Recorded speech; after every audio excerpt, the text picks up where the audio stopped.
Hi everyone, welcome back to Crime Talk Tea Time. Welcome back. Here we are. Yes. And after tremendous difficulty, we've finally resigned at trying to upload to Twitch anymore. Yes. So we're going to just be uploading to YouTube. We're going to stick to YouTube, as most of our viewers anyway tend to not watch while we're live, and they tend to kind of rewatch after the live's been up for a while. So because of some of our difficulties, we've just decided to stick to YouTube. So thanks for having us. So today we're going to be covering Slenderman, also known as Slender for short. For those of you that know him intimately, you can call him Slender for short. I guess Anissa keeps calling him Slender instead of We Slenderman. prefer if you don't call him Slender, just to clarify. His name is not Slender Space Man, it's Slenderman. Yes. Or is it Slenderman?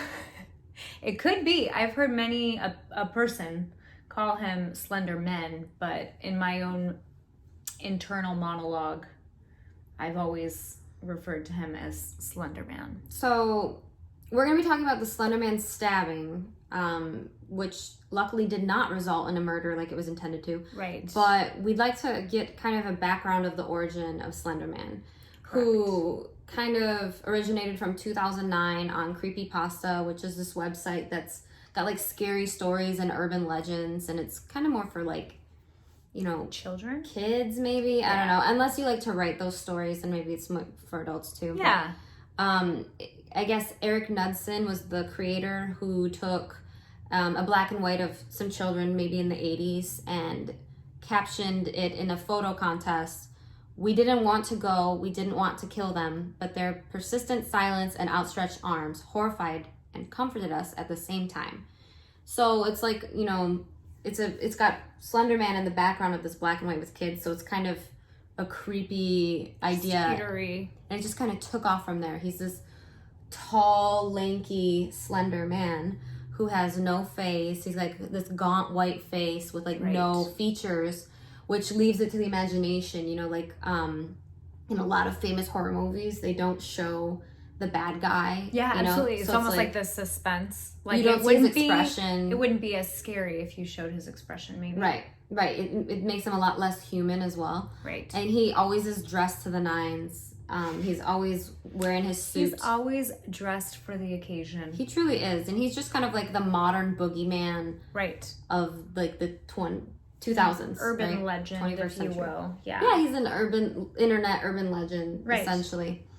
So there's going to be 3 different people that involved we're in the case, right? Right. So we've got Morgan Geyser, Anissa Wire, and Peyton, who also goes by Bella. So if you hear us, I actually don't know her last name, but I don't think we need to call her out. Like, yeah, she's been through enough. She has. So, and Bella is her middle name. I guess there were 2 Peytons in her class, and so I like that name. People didn't get them confused. She said like, "Oh, call me Bella." That's cute. We had a friend who used to go by her middle name, Rena, because she still does. She still does. Yeah. She still. I don't know. But anyway, I don't know. Peyton, who is the victim, became friends with Morgan when they were in like 4th grade, because Morgan was kind of like an outsider. She didn't have a lot of friends. And Peyton was like a little more sociable and kind of saw that Morgan had like 0 friends. Felt bad for her. So, you know, they kind of became fast friends that way. Right, so... Solid foundation for a friendship. Now we add in Anissa, who became friends with Morgan in the 6th grade. Mm-hmm. And she was also very awkward. Introverted. Outsider, kind of strange girl. And when I hear this story and I see them in their mugshots, it reminds me of the girl that used to go around and like hiss at people like at their lockers. No, that's not me. I know who you are. That's not me. Oh, no, it's not me. It wasn't her. I was like, I was a weird kid, but I wasn't that weird. You were cool in school. Like the kid that like doesn't shower and like, you know, is like doesn't have a lot of friends, but is also like extremely unpleasant. I don't know her personally, but I'm just saying she comes off to me as someone that's like distinctively, intentionally unlikable, antisocial, and almost kind of deliberate about it. In fact, one of them was diagnosed with having, apart from schizophrenia, oppositional defiance disorder, and having some antisocial behaviors, which a lot of times oppositional defiance disorder is what they diagnose people. They can't diagnose kids as psycho or sociopaths, so they'll call it ODD. Right. So that's just, my take on it. But to give like a very brief timeline, basically, there was a sleepover, and Morgan and Anissa had been planning since December that they would murder Peyton in order to appease Slenderman. So by May 30th, they did a sleepover, and the morning of, they went to the park on their own and lured her into the woods and stabbed her 19 times. And by some miracle, she survived. And she was able to crawl away from the murder scene, like towards the road. And she's like 11. Yeah. Right? 11 or 12. Like, they're little. Like, yeah, they're 12. And there was a bicyclist that just happened on the bike path, he basically went around the usual path that you would take by bike, that wasn't meant for bicycles, and happened to see this poor girl with her shirt soaked in blood, and called an ambulance for her. And he said that he was trying to kind of like ask questions and get some information out of her. She was mostly coherent, but obviously from being stabbed 19 times, she was in kind of rough shape. So just kind of like a brief little timeline there. And we'll start to go into detail of the timeline and definitely discuss along the way. But basically, since it was Morgan's birthday and she's the one who committed the stabbing, her mom said you could have 2 friends spend the night. So she invited Anissa and Peyton. And so they went as part of her plan. And this was, they had decided, okay, we're both gonna be there. We can carry this out. So they had been skating. They did pizza. Peyton had brought her American Girl doll. Like, it was just supposed to be like a fun little normal sleepover. Anissa was said to be kind of mean to Peyton. Like, she's even like hit her and stuff, which is like so sad. Like, she sounds kind of like someone who's like maladjusted, basically. And Anissa, I remember on some of her social media pages, she had shared like, those little quizzes that people take, personality quizzes or personality tests. Especially back then with MySpace and stuff. Right, yeah. like those type of kind of things. And she took a test basically to show your sociopathic tendencies.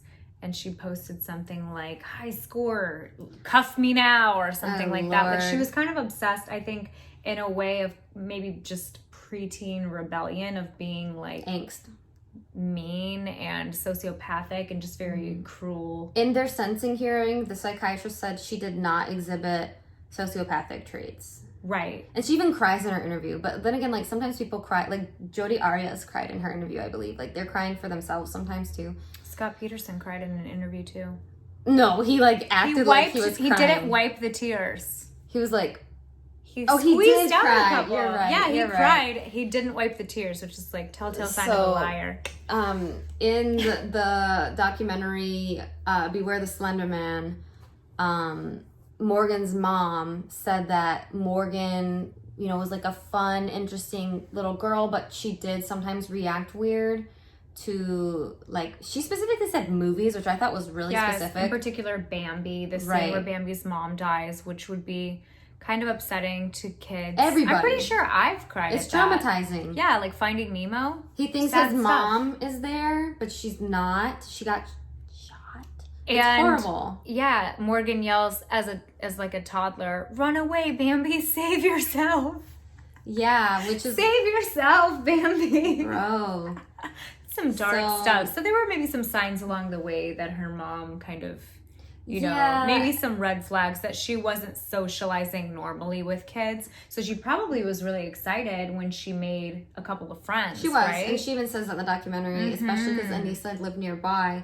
Right. Anissa and Morgan, who are the perpetrators, email each other at school all the time. And on that Friday with the sleepover, they sent each other a bunch of links about Slenderman. She later says in an interview they had code names for each other, and they had code names for committing the crime. Like, they would call the knife a cracker, and they'd call committing the killing in Itch. And it almost reminds me of those two girls back in the 50s that became best friends and like murdered one of their moms. It's like that same kind of toxic like delusion that they have, like a joint delusion. Yeah, absolutely. So their nicknames for each other, Morgan is Kitty because she liked to pretend she was a cat. Again, that girl in middle school that would go around hissing at people. And Anissa was Scorpion because in Morgan's words, she could be quite aggressive at times. Which, I mean, we just said she like hit Peyton. So like, how unbelievable So is you that? be the judge. Yeah. So they, after school, Morgan and Anissa went to Anissa's house and they packed a bag for their trip to the Nicollet Woods, or the Nicollet National Park, which is where Slenderman's mansion was going to be. Supposedly, as far as they know, and obviously they believe Slenderman to be real, for those of you that haven't picked that up This yet. is hundreds of miles away from their house. So naturally, they pack a few granola bars, a few bottles of water. Naturally. You know, like it just kind of goes to show like how The naivete. delusional. Yeah, they're so naive. They don't even know like you physically cannot walk that many miles off of like a granola bar. More was found in Scott Peterson's car driving to Mexico than there was for these two girls. Yeah, seriously. So for this camping trip. After they went skating, Morgan was telling Anissa and Peyton about how she was going to torture her Sims, basically. Like, she was going to lock them in the house and starve them and set on fire. I didn't feel like that was that bad. I didn't think that was that bad either. Me and my friends used to do this all the time. I was talking about this with my husband and Allison recently. For those of you guys that didn't play The Sims back in the day, you couldn't like delete a character, and I don't play The Sims now, so I'm pretty sure you can just like delete a character if you don't like them. So yeah, but back in the day, if you wanted to get rid of like a single sim out of a household that you made, they had to die basically. Put them in the pool with no ladder. Right. They can't figure out how to get Yeah, out. or if you made them Cook in a really small kitchen. If you made them not read any books or study and learn how to cook, and they didn't have a lot of cooking skills, if you just like made them cook a lot of meals, they would inevitably start a fire. Aww. Which is like kind of They're a weird... not real though. Right. So I guess that was supposed to speak to her sociopathic when me and tendencies. Mike play Halo, I shoot at the guys on our team, even though they're bots. Like, I mean, it's just a fun. game, and she's a kid, but you're experimenting. Whatever. yeah, okay. I mean, I'm so just like anyway, justifying she it. was going to set her Sims on fire or something. So the original plan was to wait for Peyton to fall asleep and stab her, and then cover up with blankets, and then take off for the park. Just sad because she maybe might not have survived that. You know? But it might have even been easier to, get help because she'd be in a house. But Touché. Morgan, the perpetrator who committed the stabbing, changed her mind and was like, let's give her one more day, which I think this is just Morgan pushing it off. And yeah. they kept, it even got to the point were they couldn't decide who was going to commit it. They were kind of passing the the knife back and forth. Like, no, you do it. No, you do it. You know where the soft spots are. You do it, Anissa. So the morning of... Peyton wakes up after the girls, which, I mean, that's not a good feeling. Like, when you're at a sleepover and your friends are, like, downstairs playing, like, and you're just like, oh, I just woke up. Does that happen to you? Yeah. So Anissa comes up to Peyton at some point and says, what would you do if someone just came up to you and just, like, started stabbing you? And it's like, Peyton's like, I don't know. Like, how weird. sad for Peyton, because how could she have ever known... with how weird these girls are, how could she have ever even suspected that what she meant was... I'm gonna stab you later? Like, hey, we've been planning this for months to stab you. No, when you're 11, you don't think, like, your friends who you spent the entire night having a fun sleepover with are gonna just stab you in the woods. It's absolutely insane. Yeah. So, they had strawberries and donuts for breakfast, and Morgan asked if she could go to the park with her friends. Normally, the mom would go with them. But since, there was two friends and it was her birthday, she's like, okay, fine. She's with her friends. They're all together. They are, they're kind of right on the cusp of teenagehood, right? So right. And we used to go to the park all the time by ourselves. But, yeah. So she grabs a knife. Yeah. She grabs a knife from the kitchen, a 5-inch long kitchen knife, and puts it in her purse, and she shows Anissa on the way. She's like, hey, look, I got the knife. Oh my God. And so Anissa says in the interview, like, at this point, she's like, wow, this is really happening. It's like, really, after like 6 months of planning this, you never thought, like, you know, but yeah, after like discussing it in thorough detail. it's horrible. So they're playing on the playground, and then their second plan is, okay, instead of killing her in her bed, why don't we kill her in the bathroom, because there's a drain, it'll drain all the blood, which goes to show like how unevolved, like they're so young, they have no idea.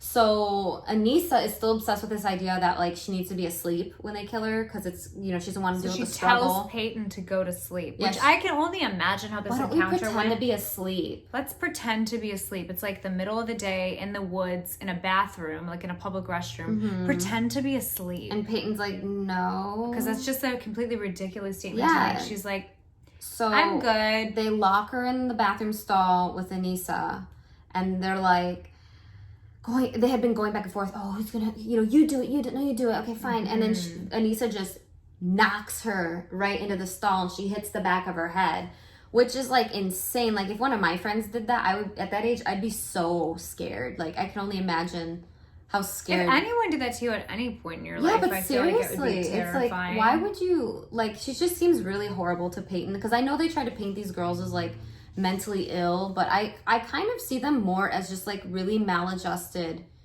like problematic kids that like probably would have gone on to do something else horrible eventually, you know, if they hadn't linked up.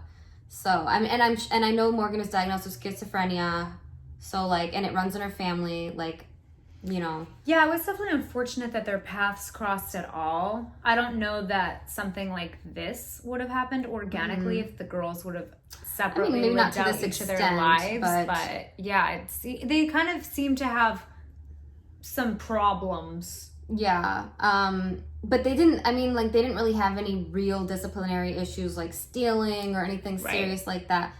So Anissa cracks Peyton's head basically against the wall, and I think her vision kind of starts to go, you know, as it might if you had I don't been remember. hit I in don't know the if she got head. knocked out or what. Yeah, but she was definitely, at the very least, she would be, you know, probably in shock. Well, they then decide eventually, like, I guess this blows over, and she decides to lure Peyton into the woods. This is plan 3. Let's get her in the woods. Let's get her to play hide and seek, and we'll kill her there. And in the interview, Anissa says, "Oh, we were gonna be like lionesses hunting down a gazelle." It's just like, it's like, that's your this is like post crime that she's like reliving it like this, right? And Morgan even says, I think I have it in the interview with the police officer. She goes, "We led her there and tricked her." And the detective says, "How did you trick her to get down there?" And she goes, "We said that we were going to go bird watching. People who trust you become very gullible." And it was sort of sad. It's so creepy. Morgan's interview is very eerie. I think like Anissa's is like sad, but Morgan's is eerie. Yeah. And I don't know if that's on purpose or not, like, because she's actually she very is so manipulative. like lights on, no one home to me. I don't know. So Peyton didn't want to play hide and seek, but they were like, "Hey, if you play hide and seek, we'll let you pick the next game." And she's like, "All right." So Morgan was it first. Anissa just drags Peyton into the woods, like, let's go, deeper, deeper, and deeper. She tries to convince her to lay on the ground so she can cover with leaves. But Peyton's like, that doesn't seem like a good idea. And then eventually, like, no, friend, thanks. They're passing the knife back and forth still, deciding who will do it because they're both too afraid. And Morgan tells Anissa that Anissa should do it because she knows where all the soft spots are because of something that she had shared on Googled social or media. Gross. Yeah, saying, I think it was more of like a defense type post where it was like, if you're ever attacked, carry your car keys and go for like these soft areas like behind the eye. And I guess at some point Morgan was freaking out and Anissa pets her like a cat to calm her down. This is exactly the kid I'm talking about, middle school. We all know that kid. I had a kid that was crying at the end of the year when I was in middle school because her parents had just told her she was a robot and they were going to turn her off. Like, this is the kind of people I'm talking about. Is like the weird. So anyway, I'm not trying to sound judgmental, but I'm like, we all know this person. call her out. Yeah, seriously. So eventually Morgan agrees to do it, and she's like, "Okay, but I'm not gonna do it till you tell me to do it." And then finally Morgan is kind of instructed by Anissa, go ballistic, go crazy, make sure she's down. And I guess at some point, like, she says, now. Like, that's kind of what I gathered from the interview. Yeah. Morgan says, you don't be afraid, I'm just a little kitty cat, or something like, so, like, yeah, that's exactly. Ooh. And then she leans in close to poor Peyton's after ear getting her on the ground and says, I'm sorry, and then commences to stabbing her 19 times. Sick. If you look at this poor child's shirt, the entire front is soaked. And then really what got me to, trigger warning, I was looking and there's like an impalement made to like her lower half, like pretty much right above like your pubic area. And I can't even really like describe that without like doing one of these. So Peyton obviously was freaking out. Ugh. She actually gets up and like stumbles towards the road, and Anissa turns her towards the woods. And she's like, lay down, you'll lose less blood that way. We'll go get help. Which is funny because in the interview, Morgan's like, yeah, Anissa told her we were going to get help, but we didn't. Like, we were not going to go get help. So at least I didn't lie to her. It's like, what? You stabbed her 19 times. It's crazy. So she wipes the bloody knife on her shirt and then puts it in her vintage purse that belonged to her mom. And they're right off in the backpack with them, like, for Slenderman's mansion. They're so delusional they thought they were gonna make it on foot, but they were actually picked up by 2:30. So it's just like a few hours later they were picked up, and they were actually searching for them with helicopters and stuff. So Peyton, by some miracle, survives and it crawls to the bike path. And Greg Steinberg finds her and calls 911. And the operator like can't even believe what they're saying. He's like, "What do you mean?" She's stabbed multiple times, and is she 12? Breathing? Yeah. Yeah, and she can take shallow breaths. She can make words. I think he kind of like stepped back onto the trail, so he did kind of like leave her alone. And he did ask like, "Who did this to you?" I don't think he really got like a proper answer. No, from she her. said Morgan. She said my best friend, and then she said Morgan did this. Eventually, they were able to apprehend the girls very quickly. And this is something very interesting. In Wisconsin, they can interview a minor without a parent present and without parent permission. Probably get more information that way, that's for sure. But... Well, the thing is when you're 11 or 12, you don't know to ask for a lawyer. So they're like telling them the whole plan. How much research these girls did and how much planning they did, it's not like this could ever be pitched as self-defense ever. I mean, come on, there were 2 of them. I don't know. And so much of a paper trail in regards to them planning this murder, whether they used code words and deleted the emails or not. You would think that these type of girls would know to, you know, ask for a lawyer or would not participate in the interview. So I don't feel bad for them, basically, is what I'm saying. She says, you know, Mommy always says what happens to you catches up with you eventually, and it did. I'm here because we were careless. I knew this would happen. I knew we'd get into trouble. So then why did you do it, Morgan? Then Anissa, in her interview, the detective's like, your parents are here. And she's like, oh, my parents. Like, she, like, forgot, like, her parents were going to find out. And she's, like, going to jail and stuff. It's like, when it hits you, like, that your parents are going to find out, you know? Can you imagine being the mom? Morgan said Anissa packed the knife, which she didn't. Morgan said Anissa participated in the stabbing, which she didn't.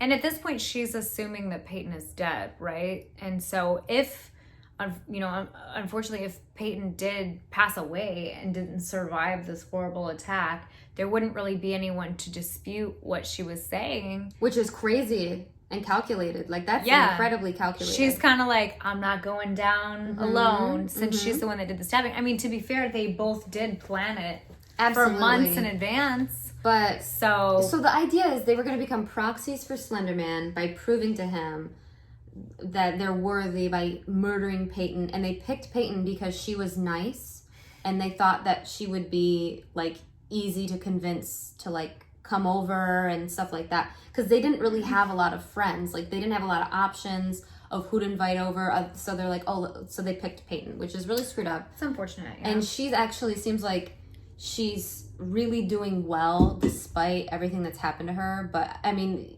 of course that trauma is going to haunt her for the rest of her life. It's horrible. I was reading in the like victim impact statement that her mom made, you know, she, from the life-saving procedures that she's had to have, right, she has like a scar underneath her neck pretty much all the way down her clavicle to baby. Like her belly button. And other entry points for arteries that or not arteries, but internal organs that required, being Attention, operated on. right. Yeah. Or attention, left scars. And I forget how many, I think she might've said 12 scars scattered throughout. So you can imagine shopping for clothes. Right, or your bathing suit or something. Prom dresses, etc. is an unpleasant experience for Peyton. But yeah, she's doing better than you would expect. Well, I want to touch a little bit more on Morgan's interview because there's a few things I found really creepy. Like she said, I've been trying to block out her screams all day. And not because of a feeling of remorse, right? More just like, I've been trying to block out her screams all day. And this is first degree murder because they had planned this out. They had, continued multiple plans. Right. The detective is seeing holes in her story. He's like, wait, how did you get the knife from Anissa if it was in your purse? And like, they're going, trying to figure it out. And, right. Morgan, eventually, she's looking in the corner and she goes, please don't cut off my head. Like, I don't know. Cause like, I've been around schizophrenic people before.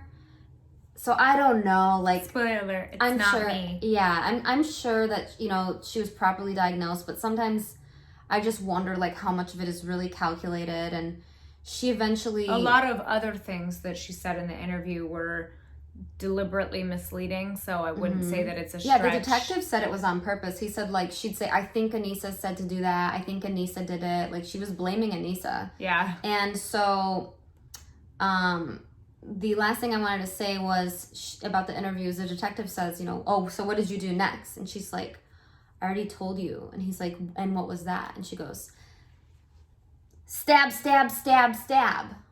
You know what happened, don't you? Yeah. And it eventually says, I decided remorse would get me nowhere. So it's like, all right, good for you, buddy. Do you feel bad about what you did to your friend? I started to, but I realized that remorse will get me nowhere. Sad. What do you, first of all, this happened a couple hours ago. What do you mean? Like you thought about this on the ride to the police department? Like, yeah, what do you mean? Like, what time did you really, and we're probably talking about like a matter of a couple of seconds, really. Yeah, it's just like 2 remorse seconds will of get remorse. me nowhere. She actually cried. I remember Anissa pressuring her, like, you stabbed her, and she eventually cried. Maybe that's when she was petting her like a cat. I don't know. But Morgan... So who do you think is more dangerous in this situation? Morgan, who's a diagnosed or schizophrenic. Anissa, who's a huge follower, And her sister even said about her in the documentary, who's younger, she's like, she's just a follower.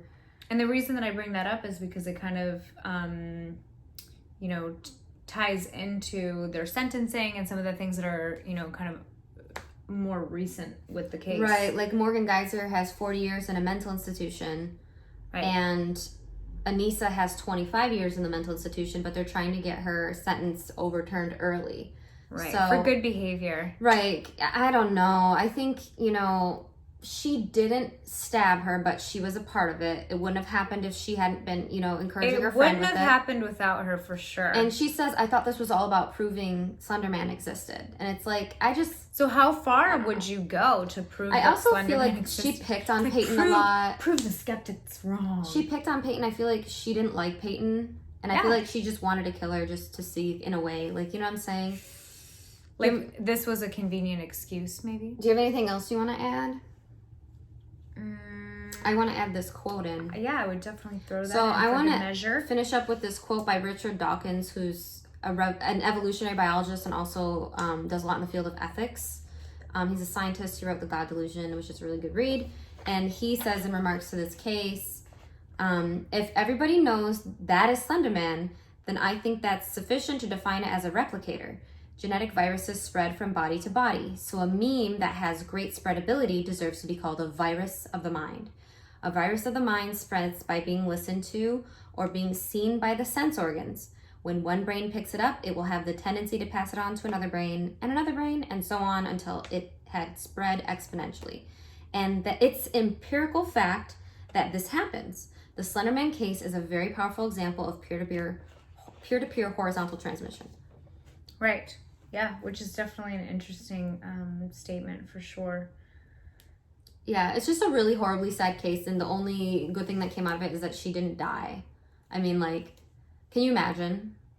I literally can't imagine. And the crazy thing is I didn't hear too much about this case when it actually occurred. I feel like I'm late to the party on a lot of stuff. I feel like I never saw this in the headlines. I'm like, what was I doing in that time period? I had like just graduated high school back in like 2012. We were like 12 when this happened. Maybe 13. We were around the same age. They were doing all the same stuff we used to do at sleepovers. Crazy. Playing The Sims, you know, hide and seek, like all that stuff. Yeah, yeah. And it's just... Ugh. Yeah, it's horrible. I'm really glad that she survived, despite having to live with that trauma for the rest of her life. And I do think, you know, it's messed up that Morgan and Nisa were tried as adults because they're children, and at least one of them is afflicted with a mental illness. To be fair, if they were tried as children, the sentence that they would have gotten could have been like a few years. Yeah, they would have gotten out by the time they're 18. I don't think that was appropriate for that crime. They would have been out by the time they were 18, and I don't know that would have been the right decision. I don't know. Morgan was not medicated. She probably needed to be medicated for schizophrenia. I don't know. Like, Anissa, they diagnosed her with schizotypal personality disorder, I think. Mm-hmm. I don't think they can diagnose you with a personality disorder when you're that young, but she had a schizotypal tendencies or something like that. Right. So, which is like magical thinking, like you can't tell the difference between reality and what's dream and fantasy. But to be fair, you could say that about a lot of kids that don't go on to kill anyone, or participate this closely in their friend being murdered. People who have that kind of have just like eccentric religious beliefs, or yes, that's true. Conspiracy theories. That's true. But oh well. Well, we will announce our next case when we decide on what it will be. But I'm really happy we covered this case. If you guys have any good ideas, leave us a comment down below. We are open to suggestions. Yeah.